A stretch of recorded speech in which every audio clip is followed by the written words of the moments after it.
This is This is Joe Cole. This is Ruben Loftus-Cheek, and you're listening to the London is Blue podcast. All right, welcome back to another episode of the London is Blue podcast. As always, your host, Brandon, joined by my co-host, Nick.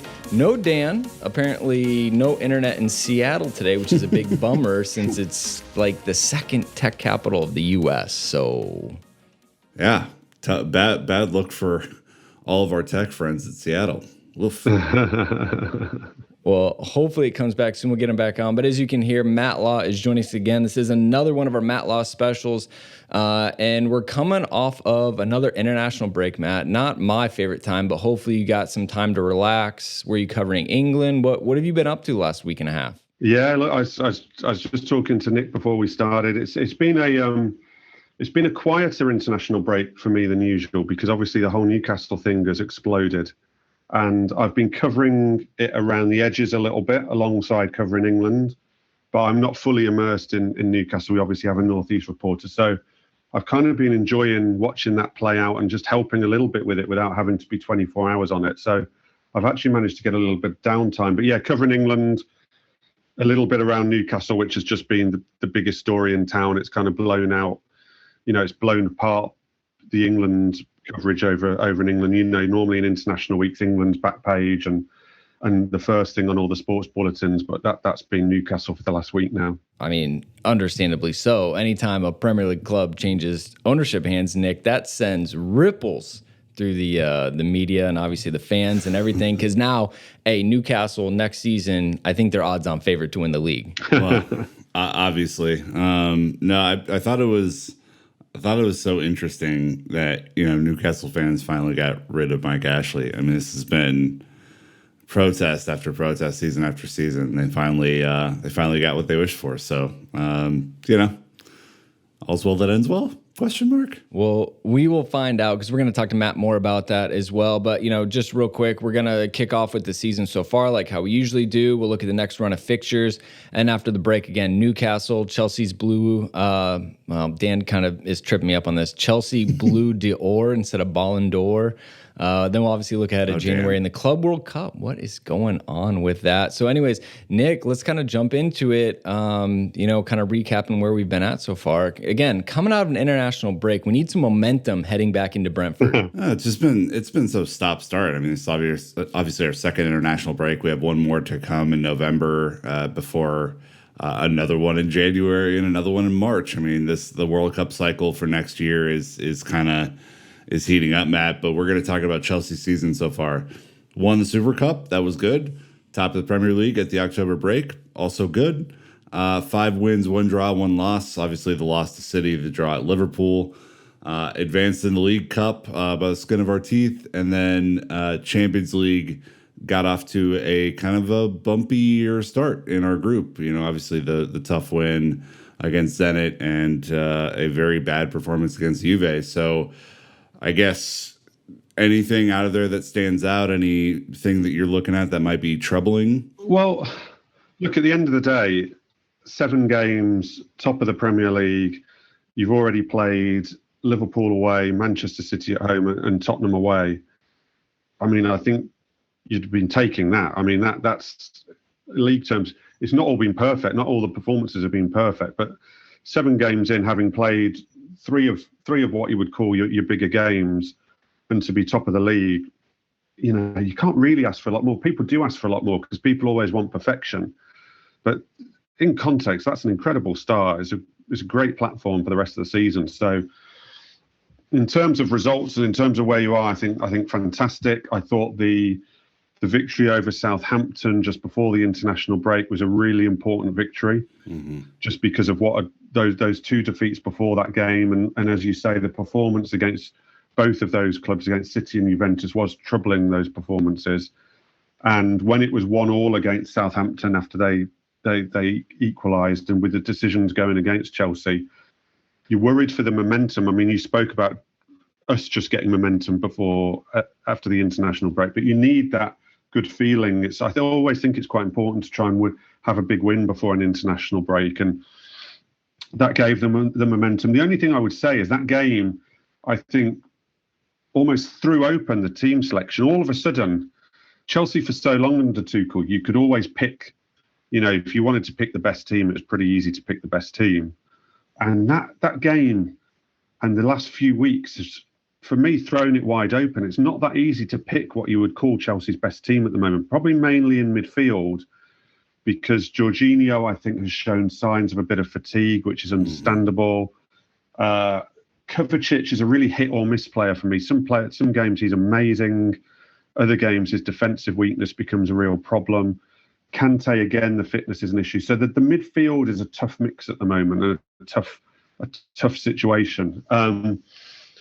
And yeah, I think it's going to be interesting now for the Brentford game what team he selects, because I couldn't pick it at the moment. I've got to be honest, given some of the selection sort of dilemmas that have come up in recent weeks. Well, I mean, we're going to do our best on our match preview to kind of do that. But, it was weird, the Southampton match right before the international break too, really frustrating, I think, a watch. I was just, I saw you getting frustrated on Twitter. I saw some frustrated tweets during the game. I wasn't the only one, but it was just like, it was great to see the team persevere through it all at the end of the day. I mean, really strong sense of characters.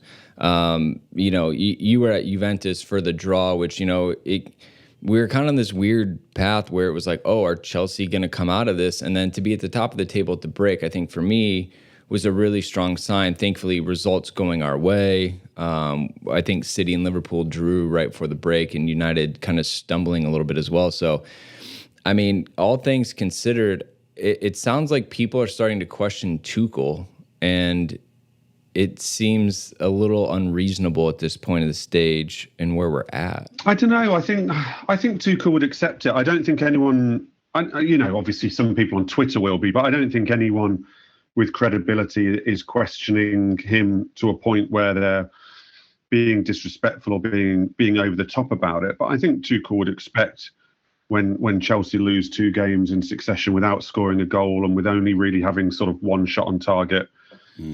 Tuchel knows. I mean, we asked him some tough questions after the Juventus game about whether one shot on target is acceptable and whether this is a trend that's going to be worrying. And he didn't get annoyed by that at all. He fully knows that in a position like he's in, and when you've become European champions, that these are legitimate questions.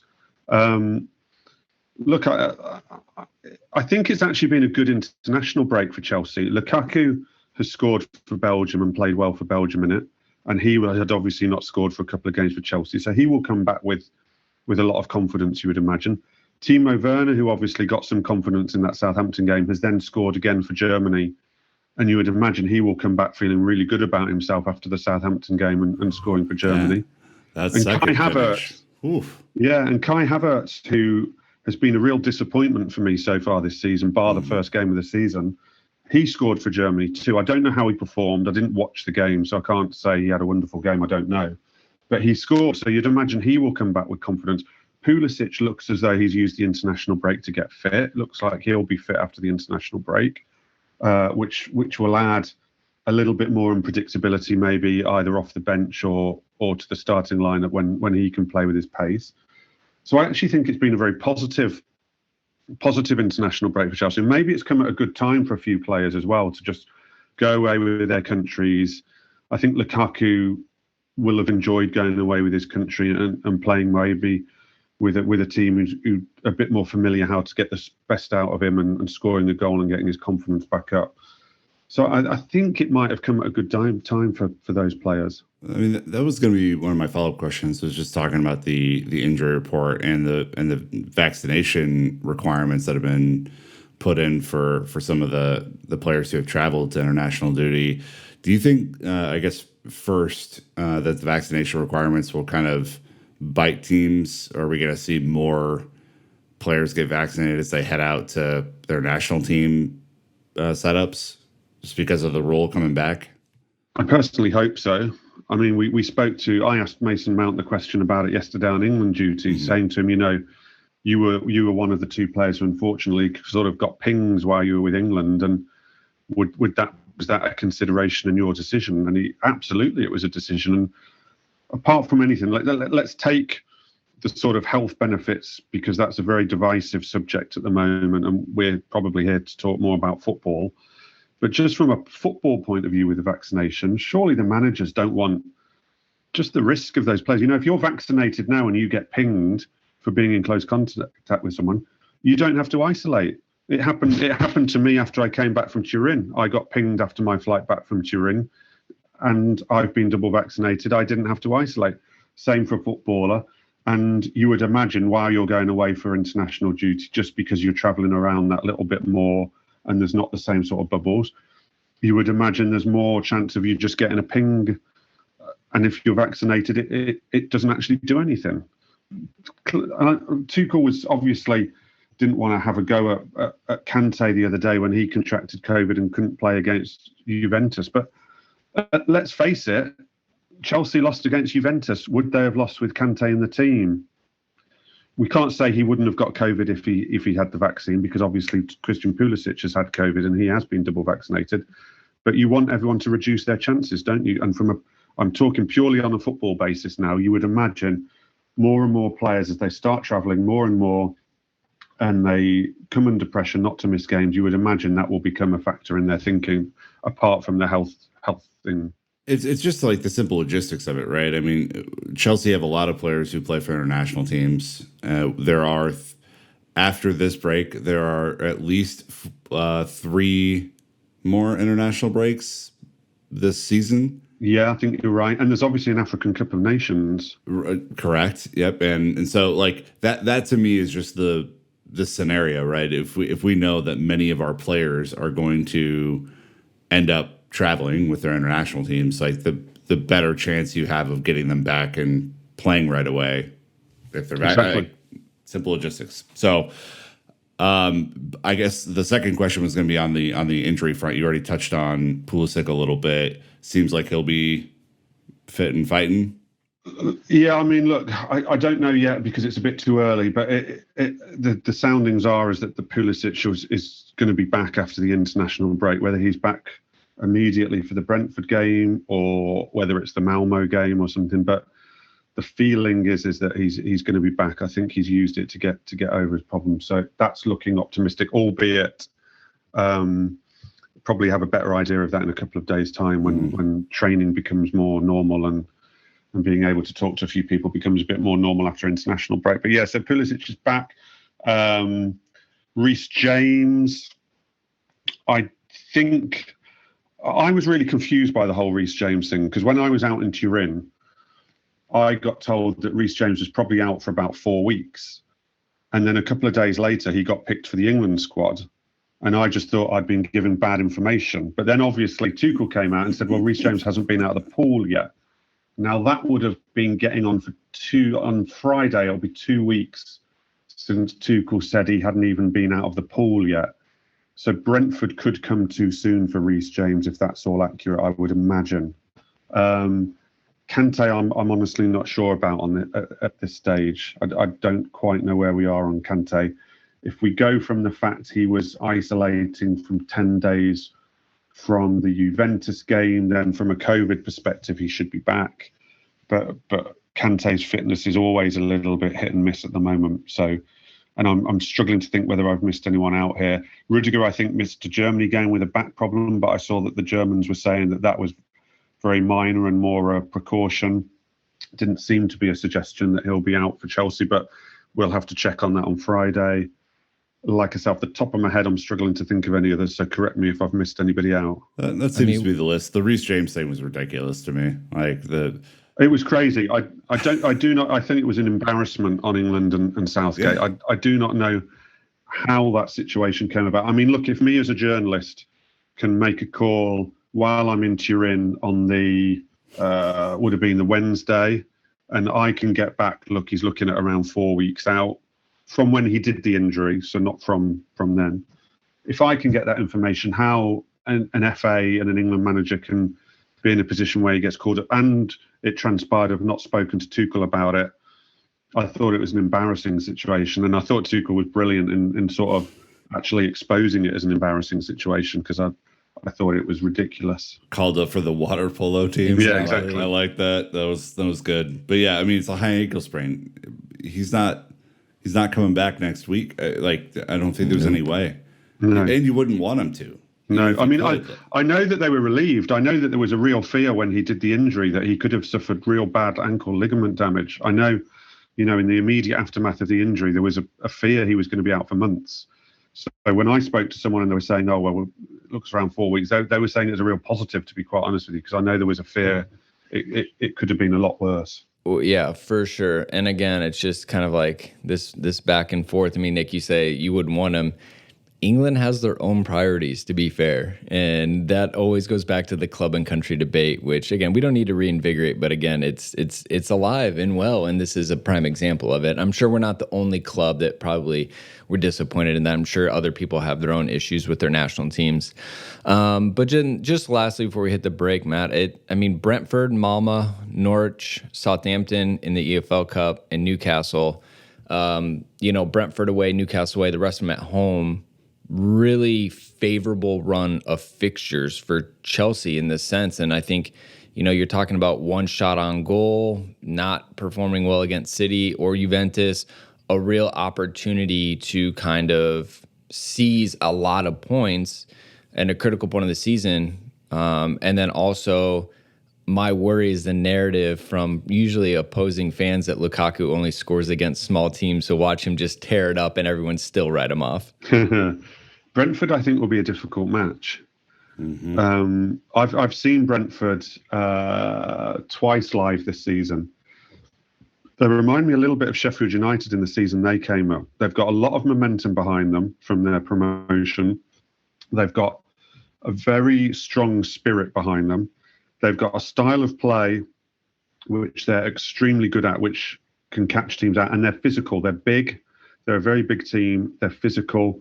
They will pump long throws into the box, and they have a real air of that Sheffield United team in the first season that they came up. And I think any team facing Brentford, certainly up until Christmas, is going to have a tricky game. It'll be interesting after Christmas when the momentum starts to disappear a little bit, it might get easier to play them. But I think this is a hard time to play Brentford. Look, I expect Chelsea to win, and what I would say is I think you'll always get chances against Brentford, because they do try and sort of play out from the back a little bit, and they do take risks at the back. So I do think there are goals to be had against Brentford, and I'd expect Chelsea to score goals. But as we saw against Liverpool, they can cause problems too. And Tony's a good striker. Tony's a handful, and they've got a very good goalkeeper actually too. So I don't see that one being an easy game, albeit you would definitely look at those fixtures and say it's an opportunity for maximum points, which would ensure you remain top of the table and could even give you a little gap going into the next international break. I think the important thing in this next run of fixtures is to really get the Champions League campaign going, because I didn't think Chelsea were great against Zenit. I thought they were lucky to win that game, and obviously they weren't very good in Juventus. And look, you'd expect them to wipe the floor with Malmo, but they need a good performance. And any slip up, if they were to slip up, they'd be in trouble in the group then. So they really can't afford a slip up, and I wouldn't expect it in a million years. But they cannot afford one, because then you're in trouble in the group. And in actual fact, what you want is a convincing performance and a convincing victory just to get that Champions League campaign sort of motoring. Because the next two games against Malmo, goal difference and all that, I know it comes onto the head-to-head first, but it's not beyond the realms of possibility that it gets down to the nitty-gritty in that group. If everybody just wipes the floor with Malmo, that group will be tight now. Well, again, got to go out and do the work. It looks favorable, but there's always, at the end of the day, you got to play the match and go out and do it. But I think most of us Chelsea fans are looking at this saying, great opportunity, stay at the top, stay near the top, maybe even extend the lead at the top. But we'll have to see. Obviously, like Malmo, you'd assume quick victory. Norwich, bottom of the table. Southampton in the EFL Cup, that might prove tricky, especially based on the last time we just played them in the league. And then Newcastle away, who knows what that's going to be like, but that's a great transition into talking about Newcastle. But right before we do that, we're going to take a break. Thank you to the sponsors for financially supporting the show, and we'll be right back. So, Nick, Newcastle, huh? Next holiday? Yeah, wow. Well, they've recently completed somewhat of a takeover, Matt, and it's a large one. Mike Ashley out. New Saudi ownership in. You recently talked about what is going to be a long-term project at Newcastle, right? This is not a come in and win the league next season type of deal. But you recently tweeted about a person that you think would be well suited to enter the front office of Newcastle United, and maybe talk about what he might bring to that club after kind of a period of mediocrity. Look, if we're to believe Newcastle and their owners in terms of what they want to do, they're talking a lot about long-term and strategy and academy and building a real infrastructure. And from my mind, there's nobody better qualified to do that who's available than Michael Emenalo, who did it at Chelsea. He helped to build the academy. He built an infrastructure with the loan system. He built a scouting network, which obviously at one point really relied heavily on Belgium, when Belgium was not a fashionable country to go scouting. Andre Villas-Boas once famously said to him, "Why are we signing everyone from Belgium? We should be signing Brazilian footballers." And Michael said, "No, the future's in Belgium at the moment, not Brazil." And if they want to basically grow a club from the bottom up and put in infrastructure that would make them a world-class club and a European superpower, Michael's the guy to do it. Michael's the guy. He knows how to build an academy. He knows how to set up a scouting network. He even helped develop a computer rival to Y-Scout that Chelsea used, because they didn't want to use Y-Scout anymore because they were worried that it was getting hacked into by rivals and things like that. As we saw, there was a case between Liverpool and Man City. Chelsea were onto that years before that could happen, and therefore Michael helped develop their own system so that nobody else could hack into it. Just the level of detail, and obviously he's used to working with the pressure of somebody who wants to win everything, and who's got a lot of money to spend to try and make everything head that way. So he would just be the perfect appointment for them. He really would. If they did actually appoint him, I think quite a lot of other clubs would have something to fear, because it would show that they know what they're doing, that they're willing to trust the right people. So maybe rival fans shouldn't want them to appoint him. But yeah, he would be perfect. And Newcastle you can't do what Man City did anymore. You can't just go and spend sort of 250 million in one go and go from Man City didn't do this, but you can't go from 18th place to top 4 in one season, because FFP just won't allow you to do it. It's actually a big gripe of mine with FFP, that it's very anti-competitive in that sense. So they will have to do it over 3 to 4 years. But in 4 years, there is absolutely no reason why in 4 years they can't be in the top 4. And with the amount of money that they have, even though I'm sure they will make mistakes along the way and there will be bumps in the road, they can't really fail. Long term, they can't fail. They are going to get in that top 4 at some stage. They are going to win the league at some stage. You cannot fail with that level of backing. It can take you longer than it should take you, because you can make a lot of mistakes. There can be bumps in the road. You can waste a lot of money. But they will get there. They will get there, definitely. Not to say they will stay there either, because, everyone thought Man City might one day sort of get to a level where they just win the league every single season, win the Champions League every single season. We've seen that it's actually, even with all the backing, it's very difficult to do that, because it is so competitive, and the rest of the top 4 aren't just going to disappear. But Newcastle will get there eventually, for sure. I remember when I first started watching the Premier League, Newcastle were a big team, and if nothing else, they were an iconic team, very recognizable. And it was always fun. They had the Newcastle beer shirt sponsor for the team, right? So it was just kind of doubled up in that sense. And obviously Newcastle have a lot of history. They've been in a weird position, but Mike Ashley wanted out. The fans wanted him out. Like, they were good.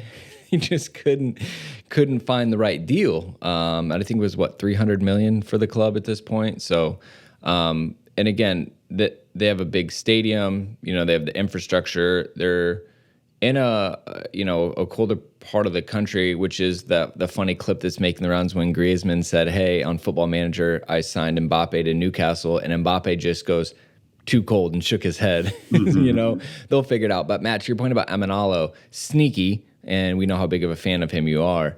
But I think that's what they have to figure out. Do they get a director of football first, or are they going to get a coach first? I mean, allegedly sacking Steve Bruce imminently, but if they go coach first, then director of football, they've already now made the first mistake. Yeah, I'd agree with that. I would absolutely agree with that. Personally, I think you've got to, they've probably got to sack Steve Bruce, because otherwise you need to get rid of all the negativity around the club first, because you can't get stuck into any cycle of negativity where they are in the table.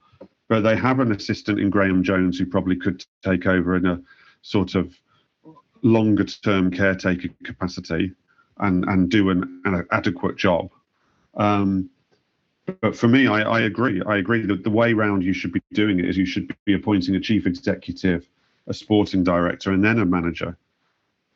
If you do it backwards, it doesn't look like the manager's probably going to last very long, because he can't have been the choice of the chief executive and the technical director, unless you've got conversations going on in the background whereby people who are going to come into these roles are actually going to be involved in the decision-making process, albeit in an unofficial sense. So there are ways around that. But I'm with you. I would always, of those three appointments, I think that the manager should be the last appointment, albeit I still think they have to sack Steve Bruce. But you would, in my mind, you would put Graham Jones in charge for a little while. Is it all happening too fast for them this season? I mean, they are clearly one of the bottom three teams on performance so far this year. They need to start digging themselves out. Like that, hiring a chief executive, hiring director of football, depending on how well prepared you are, could take a month, could take a lot longer than that to find the right person to I guess utilize the investment that you've given them. Like, is this all just too condensed, do you think, or is it going to happen? Look, it is condensed, but I don't think they've got a great squad, but I do think they've got a squad that has shown it's capable of staying in the Premier League. So, and with the momentum and the good feeling behind them and the stadium behind them, I do actually think that will play quite a significant part. And I think they, in the next few weeks, will actually pick up a few results.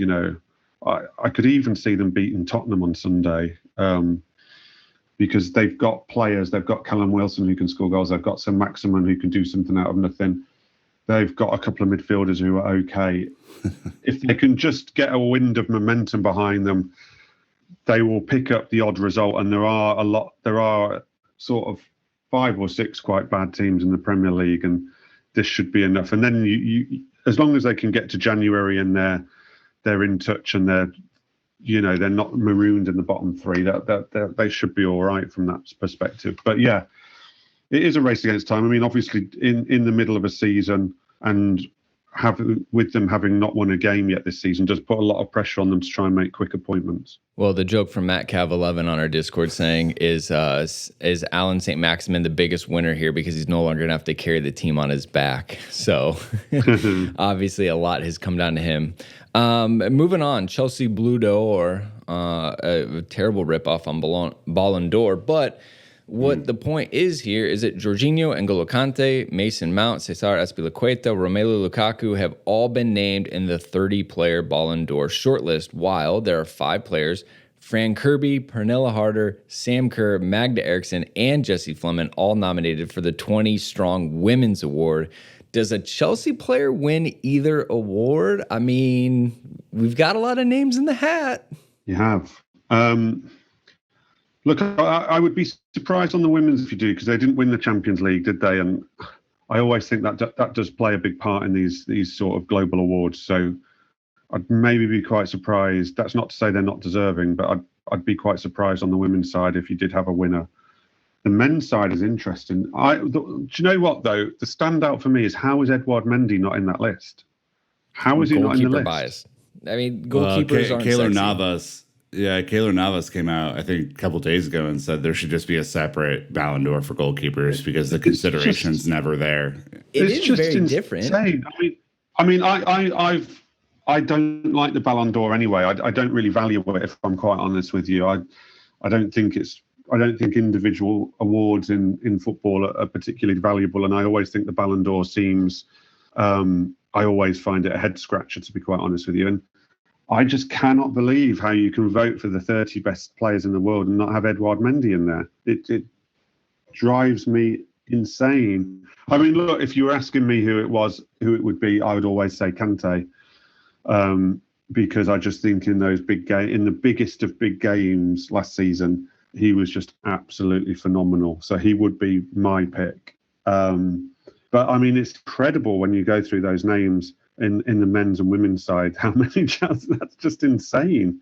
Absolutely insane. It's 1/5 of all players nominated are Chelsea players, which is pretty crazy. 10 out of 50. N'Golo Kante is by far, I think this is by far his best chance to win it. If he were ever to win it, he's, to me, just the best player in the world, and I do thoroughly rate him. I do want to give a special shout out though to Cesar Azpilicueta, who will not win the award, but the fact that he's nominated when so many people, prominent Chelsea accounts, a lot of fans wrote him off 4 or 5 seasons ago. Like, this is not a short-term boy. In the last season, he's really fallen off. A lot of people have written him off for a long time. The fact that he's a Ballon d'Or finalist, even at his age, after what he achieved last season, I'm just really, really pleased for him. And the same, Brandon, for Mason Mount. I mean, for all of the hoopla around open field assists and everything like that,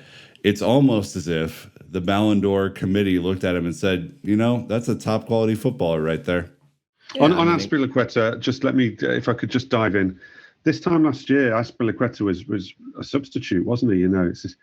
It's insane how Azpilicueta came back again from that, because even I was thinking that Azpilicueta had probably reached his peak and was disappearing over the other side of the hill this time last year. And to just see how he's done, and see his determination and see his leadership quality is unbelievable. I mean, he will be, look, it's not for me to say because I'm not a Chelsea fan, but he will surely be a bona fide Chelsea legend. Yeah. Correct. Yeah, absolutely. Asby's knocking in the assists again. He's found that pocket where he had success in Antonio Conte. But N'Golo Kante doesn't have the stats, but he has the eye test for days. You just look at what he does in a match, and he opens up everything for everyone around him. He closes everything down defensively. Carried the team. I love the Aspies getting recognition back in the Spain squad. Even Alonso's back in the Spain squad, and they just won whatever interim tournament that was just going on. No, they lost in the final to France. Oh yeah, that's right. Anyways, they made the final. I knew that, so I got close. It shows you how much football I've watched this international break. It's been none outside of the U.S., which also means I've watched none because they are not playing soccer. It is turgid. But anyways, yeah, and so just to see these guys in recognition is great. The fact that Chelsea women have the most players nominated from a single team. I mean, it just reminds us that, last season, Chelsea had a really, really good season. The men and women making the Champions League final. Obviously, the men winning, and then the Euros. I mean, Jorginho has to be a shout. Just, again, he won the Euros Player of the Year. He's won the Euros with Italy and obviously won the Champions League. So those things always will help him. But, it's again, just I think a proud moment for the club to see all the recognition that all these different players are getting, and an injustice for Edouard Mendy. I appreciate that, Matt. That was really kind of you to bring up. Fan favorite, though, is Ruben Loftus-Cheek. A man reinvented? Possibly with this slightly new role he seems to be reveling in actually at the moment. I'm really delighted for him because he was just. I know for a fact that all he wanted in the summer was to get the chance to grab it at Chelsea this season. Now he knows that it might not be enough to play every game. That he can't dictate that, because at the end of the day, the manager will decide who his first choice midfield is.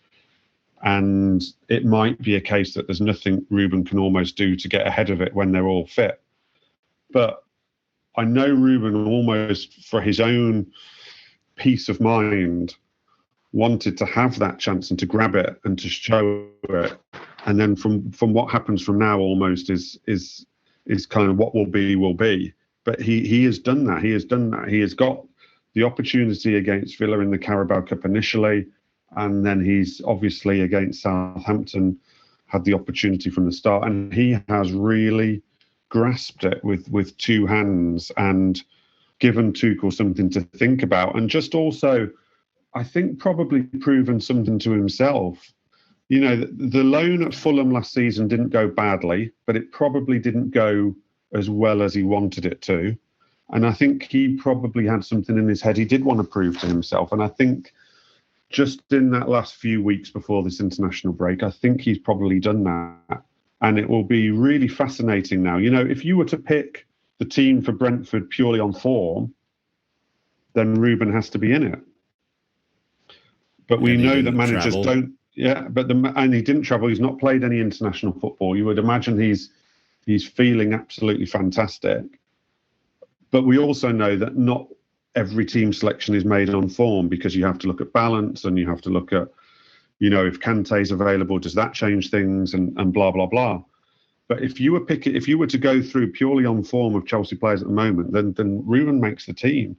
And the other thing he's done is, I think, regardless of what team Tuchel picks for Brentford, is at the moment Ruben has pushed himself into the four midfielders and relegated Saul out of the four midfielders.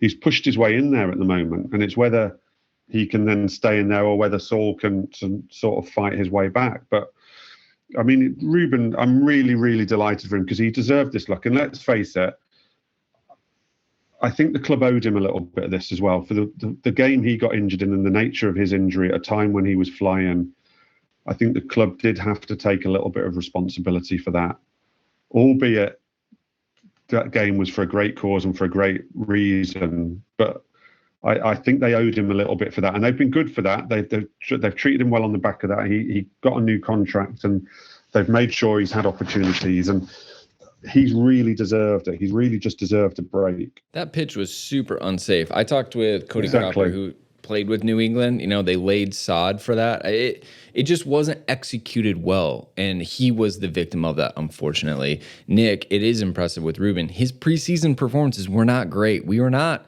glowing about him, but he has grown into the season, and now I regret not getting a Ruben Loftus-Cheek kit. Yeah, see, that's the problem. Yeah, look, I mean, I'm obviously very pleased. I love Ruben, but I think I made the comment, Matt, the other day that I think he, at this stage in the season, could be one of, if not our most important player, because the midfield, as you illustrated earlier, Conte out, Jorginho maybe not playing his best, Kovacic playing better, certainly, but up and down. Like, he could be a really valuable asset in this stretch in October and early November, where players are maybe kind of finding their feet again. So I'm hoping he does it. I really am. And like you say, he's fresh. He didn't have to go anywhere in the summer, which virtually the rest of the squad did have to. He won't be. I don't think, even if he carries on playing for Chelsea, I don't see him suddenly breaking into that England midfield again quickly enough to have to go on any international duty in the next couple. So he's going to be around a lot. So you're right. I think that it could be big. And look, purely from a business perspective as well, if it gets to January or if it gets to the end of the season and he just can't break back in, all of a sudden the interest will be up there again, and he becomes an asset and a valuable asset again, which again is key for Chelsea, because in the summer they had no proper inquiries for Ruben and no proper inquiries for Ross Barkley, who also against Southampton has shown a little chink of light for himself. Yeah. All right, we're going to move on to the final question, Matt, and get you out of here on a Tuesday. Club World Cup. What in the hell is happening? So one of my colleagues, John Cross at the Daily Mirror, wrote an article about this recently, and he's quite good at these kind of things. And I think the decision, there's a meeting due on about October the 20th, a FIFA meeting whereby this will get discussed. But the feeling that John Cross is writing about is that there's now a feeling it could get postponed for another year, which I think would do Chelsea a favour. I think the calendar is potentially a problem for Chelsea, because as I mentioned earlier when we were talking about the vaccine stuff, a lot of people forget about the African Cup of Nations as well, which obviously Edouard Mendy will be involved in.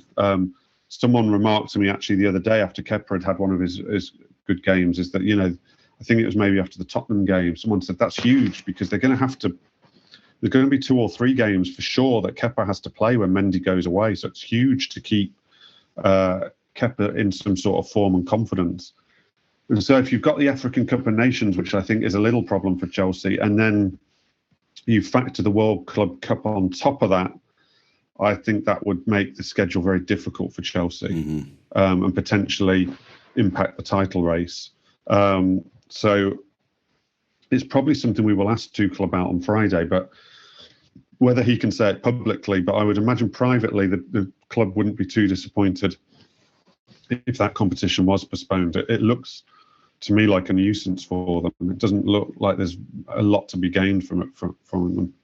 And yet for sponsors and for everything else, I think there's no way they're going to go out to a Club World Cup and just play a team of kids. They're going to have to play good teams if you go out to Club World Cup because it's probably worth quite a lot of money. Isn't the real World Cup next fall? Yeah. Yeah, look, I don't know. It's beyond me of how the January 2023 at this point. Yeah, it's just like, and then aren't they going to be behind one? They're going to have new people. Look, not my problem. Don't ask me how the football calendar works. Yeah, I have no idea how the football calendar works.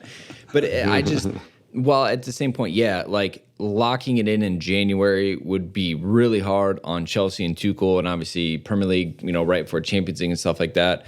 We'll have to see it all plays out. But, if you could almost kick it down the road and be like, not this season's problem. To your point, I think a lot of Chelsea fans, even Tuchel, would be like, we will take that. Okay, let's reassess at that point. But it sounds like it's going to be a massive inconvenience whenever it's played. So, lovely.